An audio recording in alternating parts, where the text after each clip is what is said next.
Hello YouTube. Today I will make a video about my last video in which I talked about flat earth and how you can actually see that the earth curves if you take your eyes and direct them towards the horizon. After I uploaded that video I got a bunch of responses, and that will be what I will talk about in this video. Before I continue, I just must add that a couple of weeks ago I got sick and I have something on my throat, so if I start coughing it's because I have problems speaking for a long time with this condition. It hasn't gone away for weeks. It's quite annoying, and that is why I drink water all the time. Okay, let's see what happened when I uploaded a video. First off, it became my most viewed video. I have really low view rates. Look like I can get 5 views on a video I upload. I upload because I think it's fun. I like doing videos and I don't really care if people watch. And sometimes I make videos because I want to explain something to somebody, so I make a video, upload it, give them the link, and that one person can watch it. But this video, last time I looked, it was over 120 views or something like that, and the comment section, the comments go wild, and there are really many dislike buttons, which means most people who watch the video don't like that I deny flat earth. Meaning that it's mostly flat earthers that watch the video, and the title of the video is Flat Earth, you can actually see the earth curve or something. So people YouTube for flat earth and we find my video and we watch it, and the people who YouTube, we Google, but we search, people who search for flat earth videos are flat earthers. So the majority of those who view the video is flat earthers. And there are still comments being inserted into the comment section after quite a while. It has been really interesting. So that's the first thing I've learned from uploading this video, that flat earthers, they look for videos on YouTube to see that give them material so they can keep believe earth is flat. The second thing I learned was from actually reading the comments, and I haven't bothered to comment very much on it because I very soon realized that that could be quite pointless, but I made some comments. Yeah. So what have I learned? Well, I'm gonna show 3 comments I've got and talk about what I have learned from them. The first comment I had was, how come you can see the sun reflection from the horizon up to the sand on the beach? And if you look at the video, you can easily see what he means. There is the sun, there is the horizon, there is water below, and there is a yellow stretch of sun reflection going all the way to where the water swash up on the beach. This phenomena has a name, and instead of explaining the sun reflecting all the way, I will use that word, and the word is a sun street. You also have, if it is the moon in the night, you can see the same thing with the moon, because physically it is exactly the same thing, a light source reflecting on the water, and then it's called a moon street, and that is the words I will use. Now, the person asked, how can you see a sun street? Didn't use that word, but that is what he asked. How can you see a sun street? Because you wouldn't see that on a curved earth. Sun's reflection wouldn't make that. And that is true. If you take a steel ball, perfectly round, and you polish it very, very good, and you have a light source, you will not see a light source street over it. However, you would not do that on a flat surface either. I have here a model of the oceans of the flat Earth, and I have here a model of the sun, and I'm going to try to let the sun shine. And I guess you can actually see, because I can see the camera, so I guess you can see the reflection of the sun model here. And if it missed and you couldn't see it, you can always try it at home. I'm quite confident that you have a mirror and a lighter, and you would see that on a flat surface you would also not get a sun street. You would get a picture of the light source. You can take the mirror and go outdoors, hold it up so you get the reflection of the sun, and you will see a picture of the sun in the mirror. So a flat Earth do not produce a sun street either. So why is there a sun street? That is because there are waves. I have to explain this like I explain to children. There are waves, and in each wave there is one point that reflects sun directly to you. It doesn't matter where you stand, because the waves are curvy. We have all kind of angles, so it's always one point that will send it to you, and therefore there will be a little images of the sun all the way, and that way will be the sun street. This is something that a child can understand, but a flat earther cannot. And I actually made another video about that, and we will watch that video now. Hello flat earthers, I'm here to make another video, and I am a bit south of where I made the first video. If we look here, north of here,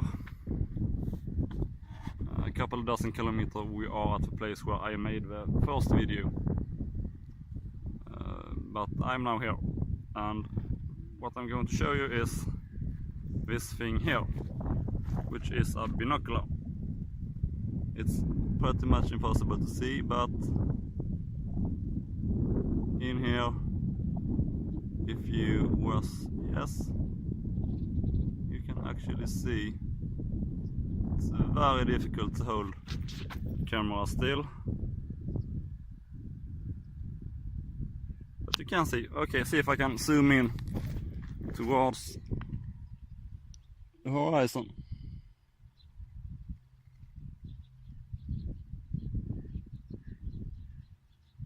Here is the horizon. Sorry about that, I'm coughing. And here you can see the horizon. It's very dizzy in this camera, but if you were standing here, you would be able to see the waves of the ocean at the horizon line itself. You look at the furthest point of the horizon where the sky meets the sea, and you see waves going up and down. Now, the claim is that the human eye works in a special way, and yada yada yada, so you can't see infinitely into the distance on a flat earth. It's a point where eyes can't reach any longer. But if that was true, you would see a gradual disappearance of the sea. But you don't. You see a sharp line with waves on it, and it's just gone. And I'll see if I can. Yes, here's another thing. The line you see here, just above my finger, that's a lighthouse. And it's interesting to notice that this stands on the horizon itself. But if you went to that place, you would not see the edge, you would not see anything special, you would just see more water, and the horizon would be somewhere else. So the horizon moves when you move around, because Earth curves. And I would want you flat earthers to stop reading blogs and go to the sea and look. Bring a couple of binoculars, we move around, use your eyes and look, just look. Take your eyes, turn onto the horizon and look and see what you see. And just trust what you can see. You can actually see the very slight curvature of the Earth that happens over. Earth is big, so it only curves a little bit. You can see it with your eyes. And I don't know how to address this. I don't know how to talk about this. You can see it with your eyes. You do not need scientific equipment or anything. Just look at that lighthouse. It's on the horizon. Move over to the lighthouse and it's not on the horizon any longer. You see another point. And for example, there's a sailboat.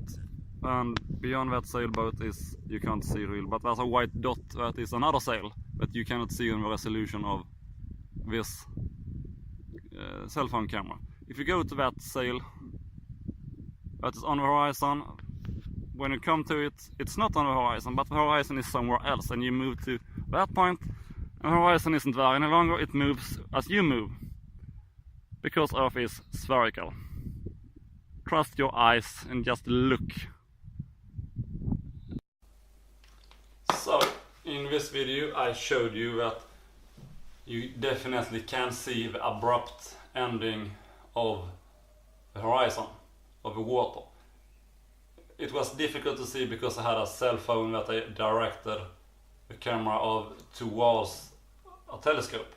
But if you take a telescope with you yourself to the beach, you look towards the horizon and you see the horizon is not a very flat line. You actually see waves going like this. And beyond that there is nothing. That is not the result of the eyes not being able to see that far or something. That is the result of, beyond those waves, there is nothing that comes to you. There is nothing on the other side of those waves. But when you travel there, you don't reach the edge. That can only be explained by that the surface curves. So you can actually see it. Well, it can be explained in two ways. If you see the waves at the top of the horizon and there is nothing beyond it, there are two ways it can be explained. Either Earth is flat and you reach the edge and it stops, there is nothing, but no one has ever come to the edge. It is on the South Pole, by the way, and the government is hiding it, so it is not along the water, but then you should be able to see land on the other side. You wouldn't see the waves at the top of the horizon and nothing behind it. So the other ways to explain it is that the Earth actually curves. And if you are on a boat on the open sea, you can see this in all directions, which means it curves in all directions. But, as I pointed out in the video clip, you don't look, you don't take your eyes and turn them to the horizon. You don't look. What can I do about that? I can't do anything about it. Now I'm gonna go on to the next comment I want to point out, and that is somebody commented that I have a wrong definition of horizon. The horizon is not defined as the place where you can't see beyond it because it curves. It is defined as the point where, because how eyes are constructed, the eyes can't see that far, so it's the reach of the eyes or something. That is how the horizon is defined, and therefore I'm wrong. Problem is, you just invented that. You changed the definition of horizon. You make things up. It's like you lie and therefore you're right. That's bullshit. The definition of horizon is it curves and you can't see that around. That's very simple. I have a model of around Earth here.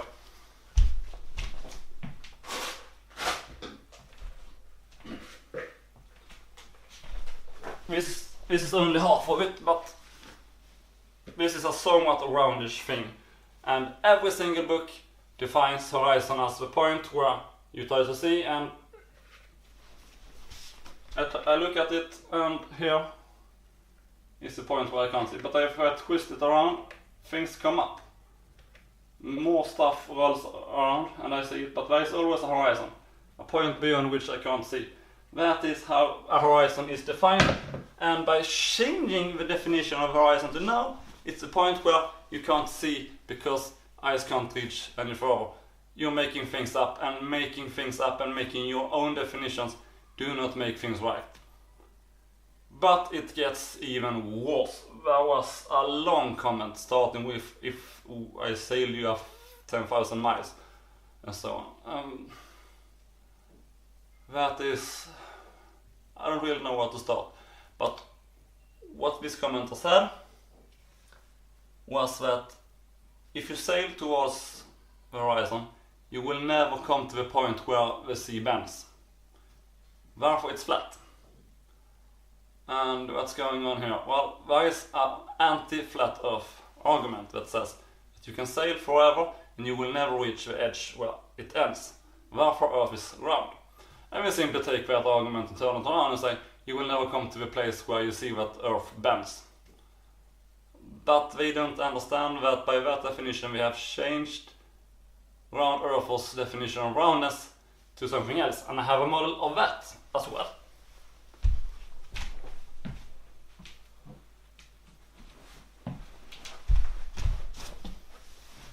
Pillow earth. The commenter meant that you're here and you begin to sail. And if earth really is round, you would sail on a flat surface and eventually come to the point, take it from the side, it doesn't matter.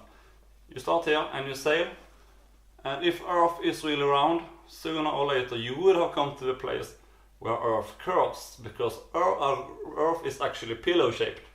So it's flat on top, and then you sail and sail, and then it quite rapidly bends around, because earth is pillow shaped. Round earth means pillow earth. That is what the commenter says. You will never come to a point where earth bends. You will never come to a bend. Therefore earth is flat. And this pillow has that shape. It's flat and then suddenly it bends. Just like in the flat earth argument that you will never reach the point where earth bends. But look at this model. I never come to the bend because I am on the bend the whole time. There is no place where it abruptly bends. It's equally round. This is not a complete sphere, you have to understand that. But it's not equally round.